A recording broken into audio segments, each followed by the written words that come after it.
Back at the breakfast table here last night, Kyle, it was a thriller. It really was. We were just listening to it, and there is the man right there. He's moonwalking into MetLife. Tell us secret. All right, take a look at this. He's up 10-0 right here. Look at this throw right here by Tom Brady.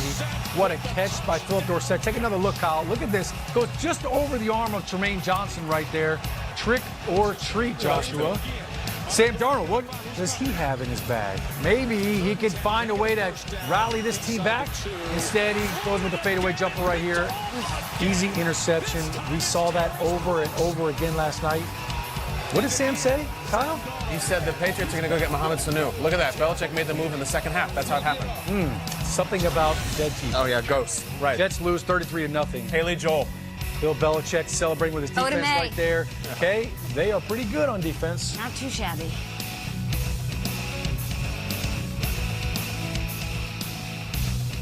All right, here we go, guys. Week 7 wrapped up last night, so now it's time for me to break out our power rankings for Week 8. This is how teams stand as of right now. Tuesday morning, we wake up. Who are the top 5 teams in the league? There are some teams with records that might reveal they're better than other teams, and yet they might not make this list. I want you at home to argue with me. I want you at the table to argue with me. No problem. Let's start with number 5, a team that went cross-country, went into Seattle. Wow. And walked into that building and came out victors. The Baltimore Ravens. Okay. I'm putting them at number 5. That was as impressive a win as any over the weekend. And the Ravens sneak into the top 5 for the first time all season on my list. And what do I want to show you? I want to show you what John Harbaugh was happy about after the game. Let's listen to Harbs as he talks to the media. The noise was incredible. And on top of that, we had a bunch of Ravens fans here. We had Josh Charles here. He's sitting right back there. My man. Great man, great Ravens fan, great Baltimore person, and great actor too, man.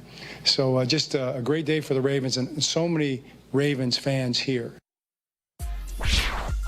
Josh Charles, Twitter. Let's go. Talk about it. Look out. In the house. Knox Overstreet from Dead Poets Society. Yep, nice. That is Brian from Don't Tell Mom the Babysitter's Dead. That's Will Gardner from The Good Wife. Guys, that's Agent Barker from Muppets in Space. Josh Charles, Baltimore legend, getting a shout out from John Harbaugh. That's how happy they were. And he loved for Sports Night. He loves sport. We love Dan Rydell from Sports Night. That Aaron Sorkin dialogue just rattles. Hey, Schrager, how about Earl Thomas left with Russell Wilson's jersey? Fantastic. Came back, brought it back to Baltimore, hung it in his office somewhere. Dishes are done, man. Ravens, number 5. I've seen that movie. I love that. They're in it. Number 4. Applegate. Who's number 4? What do you got? Who just took care of business in a way where their quarterback threw 6 touchdown passes in a game?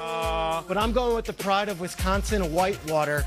Ladies and gentlemen, my pictures and my images from this game is all about the man, Jake Kumerow. Talk about it. Division III guy. Jake Kumerow was originally with the Bengals, doesn't make it out of Bengals camp, ends up with the Packers a couple years ago, and this was the play, the deep pass. Why do I show Kumerow? Because while we're raving about Sanu this morning, going on with Atlanta, and you go team to team that are contenders, I mean, all these squads have these guys.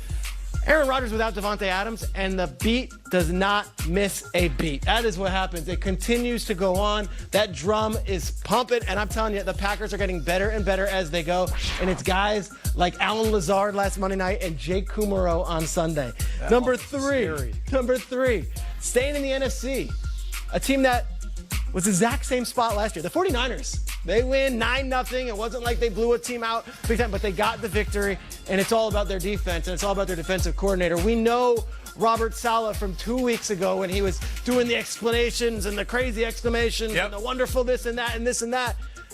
We go to this week's game, and before the game, in the pouring rain, a deluge of rain, it's Robert Saleh running up and down the stairs. Wow. Run in. This is 9 a.m. Eastern. No one else there. Not even the reporters are there yet.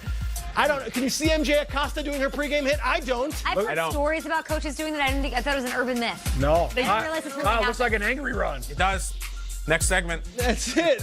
Peter, I have to credit tweeter The Gibster, who said you feel alone against that defense. They call it the solitary confinement. That's great. Niners defense. The That's a Niners fan. S-A-L-E-H. Pretty good. Solitary confinement. That's so good. Good. I like it. All right, so who's number 2? Oh, I'm going with the Saints number 2. The All Saints. I talked about that Ravens victory. How about the Saints going into Chicago with the Bears coming off a bye week going into the cold weather without their starting quarterback, without their starting running back, without their starting tight end, and blowing Chicago out. The clip I want to show, though, is Taysom Hill, because he's starting to get involved a little bit. What do you got? 2 plays, same game. First, it's the fullback, Zach Line, pitching it to Taysom Hill for the big 23-yard gain. And then, you know Sean Payton, he's always got more to him. Look at the sideline there. Sean Payton says, we're not done yet. Taysom, get in the end zone, big fella. Enjoy that. The Taysom Hill thing, we thought maybe he'd be under center a lot. No, it's been mostly Teddy Bridgewater, but they still get Taysom involved. He is the man, number 7. Drew Brees, number 8, number 9, might be coming back. But right now, it looks like it's Teddy's team. Perfect weapon. Problem. They're the number 2 team. We hear that phrase a lot. That fullback option was Sean Payton flexing on us. That's what it was. I mean, that was like he was born to call that play. And you know, sometimes in basketball, Kyle, like when a big man makes a hustle play, you want to get him the rock on the Of rock. course. That's what that was. Get him the rock in the end zone. He deserves it. Number 1 team is the Patriots. They're the best. You heard Sam Darnold. We already played it. We're going to play it again. He said, I saw ghosts last night.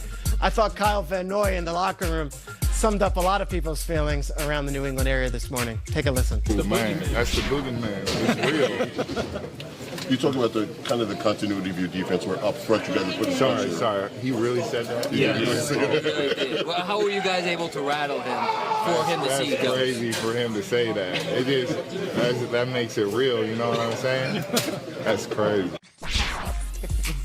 Oh, it's good up there right now. And they just got Mohamed Sanu, if you're waking up. They just traded for him. But that's the 5K. Kyle, Sean, I look to you guys because there are a lot of teams with better records than some of these squads who are not on this list. I'm not mad at your list. I do want to know who's at number 6. Who is it hard for you personally to keep out of your top 5? Can I tell you who? Because I know the Bills only have 1 loss, and I know a lot of people right now are Panthers fans saying, what? The way the Minnesota Vikings are playing right now is such a good brand of football. It's the brand of football that's going to get them somewhere. And to not put the Vikings on this list was very difficult. They just had a huge win in Detroit, and Cousins looks great. Back-to-back weeks being the Eagles and Lions. But I don't have the Vikings yet. I feel like I've got to see a little more before I'm going to have them jump this Ravens team that just went into Seattle. Peter, what's your conviction to have number 3 on top of number 4? And could you swap that? Packers, Niners right now. You think the Niners got Rodgers? They got Kumaro? They got Lazard? They're a crazy last-second play away, an interception by Nigel Bradham at the goal line from being undefeated. And yet, this brand of football works for these guys and works for these guys. These are 2 of the best defenses in the entire NFL, Patriots and Niners. Until someone can score in the Niners, I can't put the Packers above them. Well, since you mentioned it, let's go right there. Patriots, 49ers. Talk about the gap between those 2 teams. And, I mean, is that a prelude to what the Super Bowl could look like? You mentioned those defenses. The 49ers doing it with their front. The Patriots really doing it with the back end. So 2 totally different styles. And the quarterbacks know each other, huh? Oh, I think Peter, so. a Brady Garoppolo Super Bowl. bit. Just talk about it. I mean, come on. And yet, I don't want to get ahead of myself because these guys are number 2. They're amazing. And when Drew Brees comes back, amazing. We might be looking at Brady Brees. Hey, now. And I would sign up for that right now. I love it. Cool with this? Yeah, pretty I like cool. it. Yeah, Bills fans, I'm Peter is sorry. supposed to kick you in the shins, but No, it's the good. Bills have 1 loss and they're not even on this list. Bills Mafia, come after your boy. All right, our guy, George